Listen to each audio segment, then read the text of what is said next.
how to buy bubbnb token. So this token came under the symbol of bubb.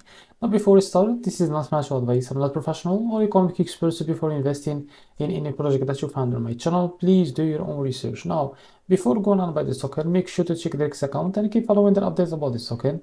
So as you can see, this token is available on CoinMarketCap. To be able to buy this token, copy the token like this from here.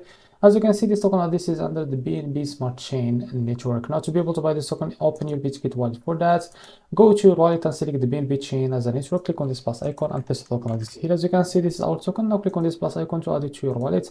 Now go back to your wallet and find your token that you just added called bubb. Now click on it. Now click on swap, switch from here, and from the top you can select the token that you want to buy with, for example USDT, and here you can type how much you want to buy. But before that, make sure that you have enough USDT on your wallet. Now as you can see here, you will be able to see how much you receive of that token. After that, click on swap and you will be able to buy this token.